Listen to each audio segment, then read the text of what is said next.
Hello friends, मैं शालिनी पांडे स्वागत करती हूँ आपके अपने चैनल शालिनी बियॉन्ड स्टडी में।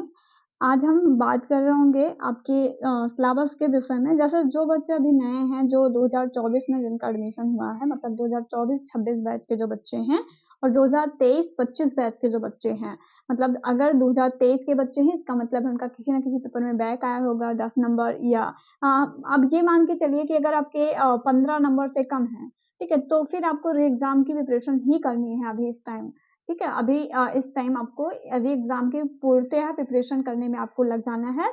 बाकी जब रीवैल्यूएशन आएगा, मैं बार-बार आपसे कह रही हूँ, आप फॉर्म भर के एक बार ज़रूर देख लें कि आपके नंबर बढ़ रहे हैं कि नहीं बढ़ रहे हैं। लेकिन आपको री एग्ज़ाम अगर आपके नहीं बढ़ते हैं, तो री एग्ज़ाम तो फिर अगर 14 से कम है या फिर 15 से कम है, तो फिर आपको वहाँ पे देना पड़ेगा ही। तो ऐसी कंडीशन में आपको सिलेबस पता होना चाहिए। यहाँ पर मैं सारे सब सिलेबस के विषय में आपसे थोड़ा-थोड़ा चर्चा करूँगी, लेकिन मैं इंट्रोडक्शन टू डिसेबिलिटी, क्योंकि मैक्सिमम बच्चों के इस सब्जेक्ट में बैक आए हुए हैं, तो उसपे मैं ज़्यादा चर्चा करूँगी।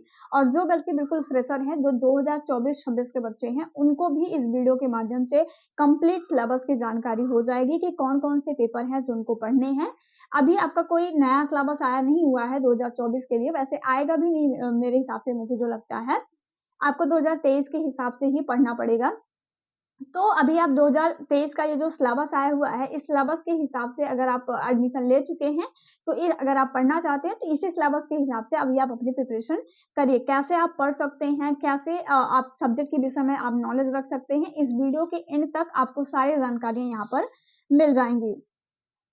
तो ये आपका सिलेबस है। अब हम इसमें देखते हैं कौन-कौन से पेपर हैं जो आपको फर्स्ट ईयर में पढ़ने होते हैं। ठीक है? अब ये बात भी आप जानते हैं कि फर्स्ट ईयर में जो होता है, मतलब जो आपका फर्स्ट ईयर होता है, तो आपके एग्ज़ाम ईयरली होने लगे हैं। पहले सेमेस्टर वाइज़ होते थे, बट अभी ईयरली एग्ज़ाम्स आपके हो रहे हैं। तो जैसे कुछ ऐसे पेपर्स होते हैं जो कॉमन पेपर होते हैं, मतलब जैसे आप किसी भी ट्रेड से करें। आप जानते हैं वर्तमान समय में आरटीआई के द्वारा 4 ही ऐसे कोर्सेज़ हैं जिनमें डिप्लोमा कोर्सेज़ चलाए जा रहे हैं। एचआई, वीआई और जो है आईडीडी, ठीक है? जिसे यमात भी कहते हैं, और उसके बाद यमडी। तो ये 4 कोर्सेज़ हैं जिसमें डिप्लोमा कराया जाता है। बाकी के जो कोर्सेज़ थे उसको इन्हीं सब में मर्ज कर दिया गया है। जैसे स्पीच एंड स्पीच का होता था, तो एचआई में मर्ज किया कर दिया गया है। लो विज़न का होता है तो वीआई में मर्ज कर दिया गया है। ठीक है? आर्टिज़्म का होता था तो आईडीडी में मर्ज कर दिया गया है। तो ये 4 ही कोर्सेज़ में वर्तमान में जो डिप्लोमा है वो आपके चल रहे हैं। तो ऐसे जो जो बच्चे डिप्लोमा कर रहे हैं, मतलब जो भी बीएड कर रहा है, उनको कुछ ऐसे सब्जेक्ट होते हैं जो सभी को पढ़ने रहते हैं। एचआई, वीआई, आईडीडी, आप किसी से भी करें, आपको पढ़ना है। तो जैसे इंट्रोडक्शन टू डिसेबिलिटी है, कोर्स का मतलब होता है जो सभी के लिए कॉमन हो।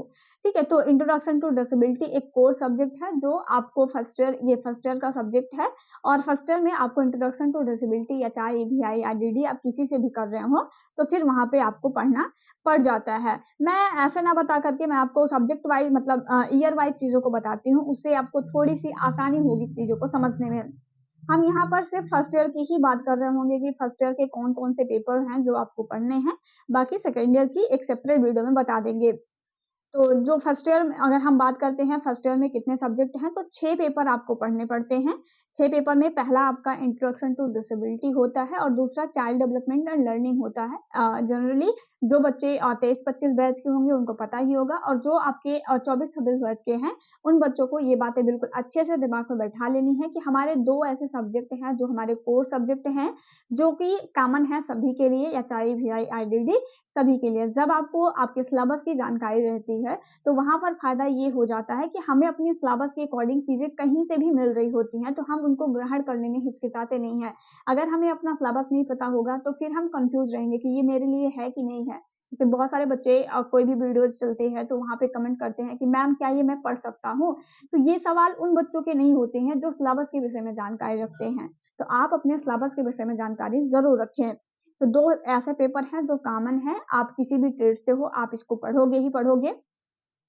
उसके बाद आपका फंडामेंटल ऑफ स्पीच, मतलब fundamental of hearing, hearing impairment and audiology management आता है आपका, ठीक है? जो आपका थर्ड पेपर, मतलब वैसा तो सेकंड पेपर है, मतलब बस थर्ड पेपर आपका होता है।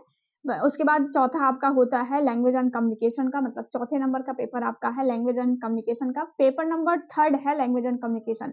इस सीरीज में चौथे नंबर पर आपका लैंग्वेज एंड कम्युनिकेशन है, तो ये चीज़ें आप ध्यान रखेंगे।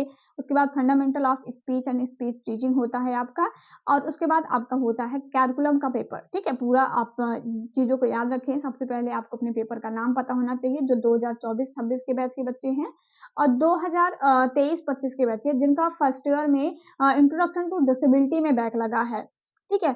अभी मैं सिलेबस जो डिस्कस करूँगी वो इंट्रोडक्शन टू डिसेबिलिटी का एक मतलब मेन मेरा फोकस उसी पर होगा, इंट्रोडक्शन टू डिसेबिलिटी के सिलेबस पे।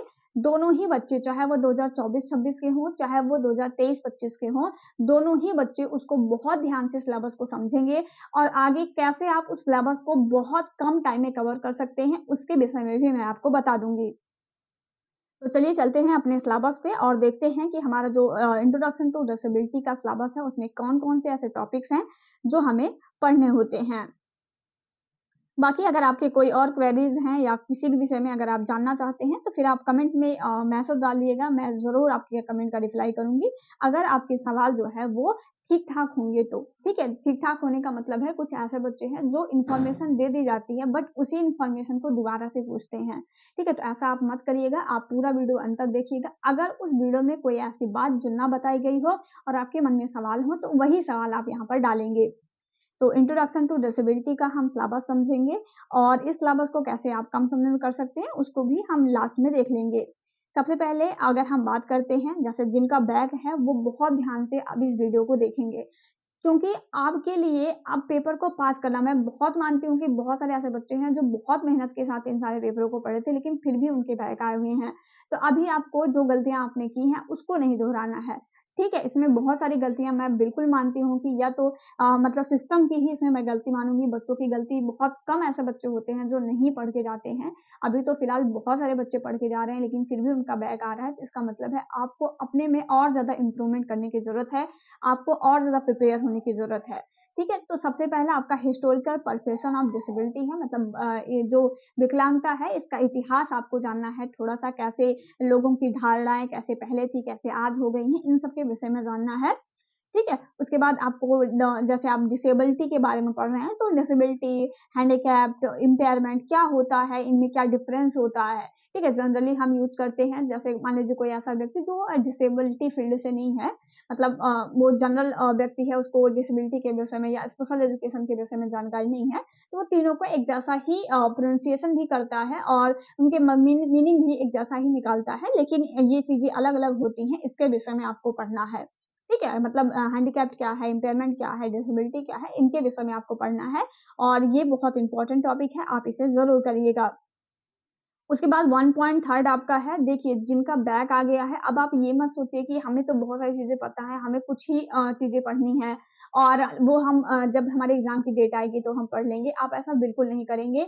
आप अभी से अपनी प्रिपरेशन को स्टार्ट कर दीजिए, आप जहाँ से आपने शुरू किया था, फिर से वहीं से स्टार्ट करिए। सिलेबस को सबसे पहले समझ लीजिए, उसके बाद आप अपनी प्रिपरेशन को आगे बढ़ाइए।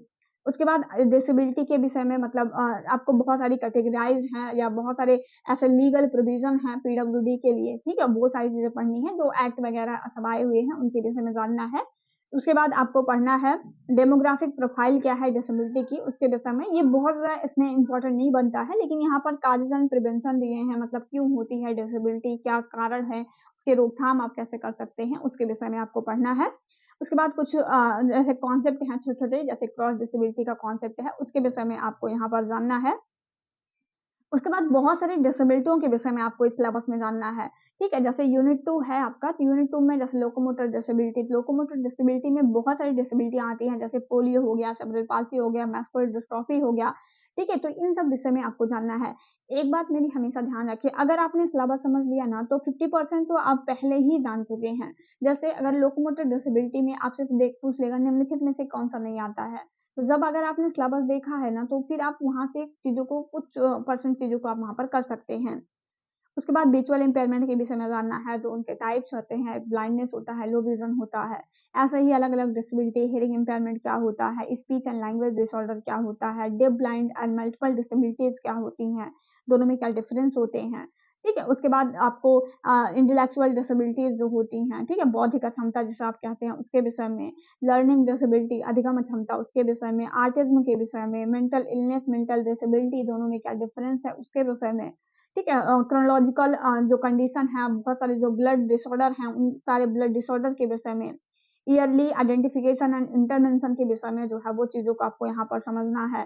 तो ये बहुत इम्पोर्टेंट आपका ये बन जाता है, जैसे क्रॉस डिसेबिलिटी आपने ऊपर पढ़ा था, बट यहाँ पर ऑर्गेनाइजेशन किस प्रकार से किया जाता है ईयरली इंटरवेंशन में क्रॉस डिसेबिलिटी के माध्यम से, वो आपको यहाँ पर पढ़ना है। Screening and assessment of disability twist exceptional children, ठीक है? ये क्या होते हैं, इन सब के विषय में आपको यहाँ पर जानना है। रोल ऑफ पेरेंट्स के विषय में, कम्युनिटी, ईसीसी, ठीक है? आरपीडब्ल्यूडी यानी ईपी 2020, इन सभी के विषय में आपको यहाँ पर जानना है। उसके बाद लास्ट में बहुत सारे ह्यूमन रिसोर्स सेंटर्स होते हैं, उसके विषय में, जैसे कुछ आपके इंटरनेशनल्स होते हैं, कुछ आपके नेशनल्स होते हैं, जैसे इंटरनेशनल में यूनेस्को, यूनिसेफ, यूएनडीपी, डब्ल्यूएचओ, तो ये सारे आते हैं। वहीं पर आपकी अगर हम नेशनल की बात करते हैं तो बहुत सारे जैसे एवाइज़े है, आईएसएलआरटीसी है, 9 ऐसे राष्ट्रीय संस्थानें हैं जो डिसेबिलिटी के फील्ड में काम करती हैं। तो उन सभी 9 राष्ट्रीय संस्थानों के विषय में आपके मतलब जानना है, उनकी भूमिकाएँ क्या हैं, उनका स्टेबल मतलब कब वो स्थापित कब की गई थी, किस उद्देश्य से स्थापित की गई हैं, ठीक है? किस ईयर में स्थापित की गई हैं, तो ये सारी चीज़ें आपको यहाँ पर जाननी है। तो ये था आपका कंप्लीट इंट्रोडक्शन टू डिसेबिलिटी का सिलेबस। जैसा कि मैंने आपसे कहा था कि इंट्रोडक्शन टू डिसेबिलिटी ये बहुत कॉमन पेपर, मतलब कॉमन पेपर का मतलब एक ऐसा पेपर है ना जो जब आप कॉम्पिटिशन की भी तैयारी कर रहे होते हैं तो वहाँ पर भी आपके लिए बहुत यूज़फुल होता है। ये जो चीज़ें हैं ये सारे, तो इसको आपको बहुत अच्छे से करना है। और जिन बच्चों के बैक आए हैं तो अभी आपका टारगेट होना चाहिए कि मेरे एग्ज़ाम अच्छे से निकल जाए, मेरा जो बैक है वो हट जाए और मैं अपने एग्ज़ाम को क्वालीफाई कर सकूँ। इसके लिए अगर आप सेपरेट भी पढ़ना चाहते हैं तो ऑनलाइन क्लासेस भी स्टार्ट हैं, आप वहाँ पर भी कर सकते हैं। उसकी मैं आपको एक वीडियो अभी रिसेंटली 1-2 दिन में प्रोवाइड करवा दूँगी। मैं कोशिश करूँगी कि कल ही मैं आपको प्रोवाइड करवा दूँ कि कैसे आप उस बैच में जो है वो आ सकते हैं, कैसे आप गूगल मीट के माध्यम से जो हमारी क्लासेस चलती हैं, आप उन क्लासेस को ले सकते हैं। मैं उसके विषय में भी कल या परसों में आपको एक वीडियो दे दूँगी।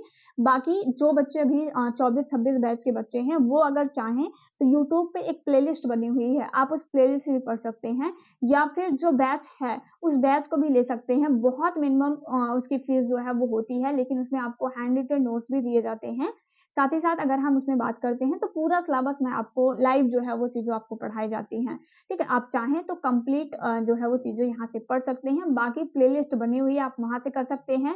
डेली बेसिस पे कुछ क्वेश्चन मेरे द्वारा भी आपको पर डे इसी यूट्यूब चैनल पर इंट्रोडक्शन टू डिसेबिलिटी का जब तक आपका री एग्ज़ाम हो नहीं जाता है, मेरे द्वारा डेली बेसिस पे आपको क्लासेस दी जाएँगी। वीक में लगभग 3 से 4 क्लासेस आपको जो है वो मेरी तरफ से आपको दी जाएँगी, जिसमें हम बहुत सारे क्वेश्चन भी कर रहे होंगे, जो इम्पोर्टेंट टॉपिक होंगे उनको हम पढ़ भी रहे होंगे। ठीक है? इस तरह से आपका कंप्लीट सिलेबस यूट्यूब पर भी और ऑनलाइन बैच में। ऑनलाइन बैच में बस फ़ायदा ये होता है कि आपको एक सीक्वेंस में कराई जाती हैं, एक यूनिट के बाद दूसरा यूनिट इस तरह से कराया जाता है और वहाँ पे आपको हैंड रिटन नोट्स भी मिल जाएगा, जहाँ से अब बहुत कम पेजेज़ के नोट्स मेरे द्वारा आपको दिए जाते हैं। जैसे आप बुक्स लेंगे, वहाँ पे जो है 250 पेज, 300 पेज होता है, बट मेरे द्वारा जो नोट्स आपको दिया जाता है, उसमें ज़्यादा से ज़्यादा 30 से 40 पेजेज़ होंगे, बट वो 30 से 40 पेजेज़ आपकी पूरी सिलेबस को इंक्लूड करते होंगे और उसे पढ़कर बहुत सारे बच्चों ने एग्ज़ाम पास किया है, आप भी कर लेंगे।